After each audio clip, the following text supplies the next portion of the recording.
കോഴിക്കോട് പുതിയാപ്പ എന്ന സ്ഥലത്ത് ബീച്ച് റോഡിന് തൊട്ടടുത്തായി പുതിയാപ്പ ശ്രീ ഭഗവതി ക്ഷേത്രവും ശ്രീ നീലകണ്ഠ ക്ഷേത്രവും സ്ഥിതി ചെയ്യുന്നത്. ഈ ഒരു മണ്ഡലമാസ ഉത്സവത്തിൻ്റെ പ്രധാന ഒരു ആകർഷണം ഇവിടുത്തെ ലൈറ്റ് ഷോ തന്നെയാണ്. മാത്രമല്ല ഇവിടെ ധാരാളം പ്രോഗ്രാമുകൾ വേറെയുമുണ്ട്. ലൈറ്റ് കൊണ്ടുള്ള അലങ്കാരം ഒരു വിസ്മയം തന്നെയാണ്. പല ദേശത്തു നിന്നുള്ളവർ ഇത് കാണാൻ വേണ്ടി ഇവിടെ എത്താറുണ്ട്. സാധാരണയായി എല്ലാ വർഷവും ഡിസംബർ മാസത്തിലാണ് ഈ ഒരു ഉത്സവം അരങ്ങേറുന്നത്.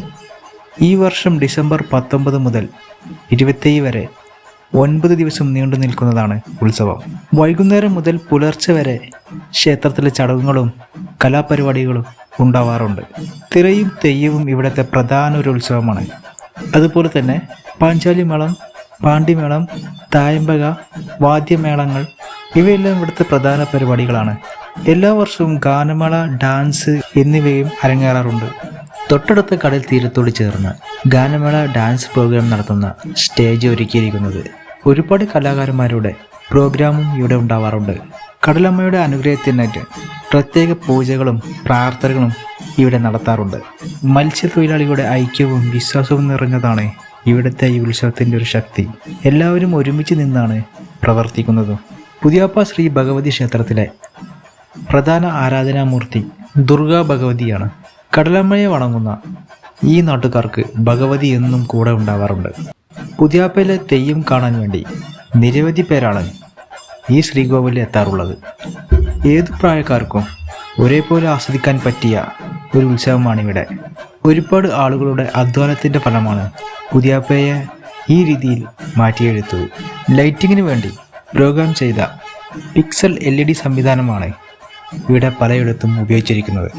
1.5 കിലോമീറ്ററോളം ടണൽ ലൈറ്റ് റോഡിന് മുകളിലെ തീർത്ത പല രീതിയിലുള്ള വർണ്ണങ്ങളണിഞ്ഞ ലൈറ്റിംഗ് മനോഹരം തന്നെ പറഞ്ഞറിയിക്കാതെ വയ്യ.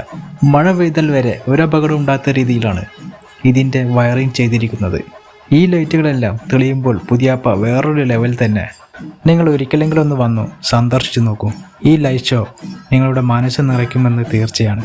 കൂടാതെ സ്റ്റേജ് പ്രോഗ്രാമിനെല്ലാം ഒരുക്കിയിട്ടുണ്ട് ഇവിടെ. കച്ചവടക്കാരും ടീ ഷോപ്പുകളും കുട്ടികളുടെ കളിപ്പാട്ടം വിൽക്കുന്നവരെയെല്ലാം നിരവധി പേരെയാണ് ഇവിടെ കാണാനാകുന്നത്. പുലർച്ചെ വരെ നീണ്ടു നിൽക്കുന്നതാണ് ഇവിടുത്തെ ഓരോ പരിപാടികളും. കോഴിക്കോട് ജില്ലയിലെ ഏറ്റവും വലിയ ഉത്സവത്തിൽ ഒന്നു തന്നെയാണ് പുതിയാപ്പ ശ്രീ ഭഗവതി ക്ഷേത്രത്തിലേത്. ആളുകളുടെ കുത്തൊഴുക്കാണ് നമുക്കിവിടെ കാണാനാവുന്നത്. വീഡിയോ ഇഷ്ടപ്പെട്ടാൽ സപ്പോർട്ട് ചെയ്യാൻ മറക്കരുത്. ഇവിടെ അരങ്ങേറിയ ഒരു ചെണ്ടമേളത്തെ ചെറിയൊരു ഭാഗം ഒന്ന് കണ്ടു നോക്കൂ.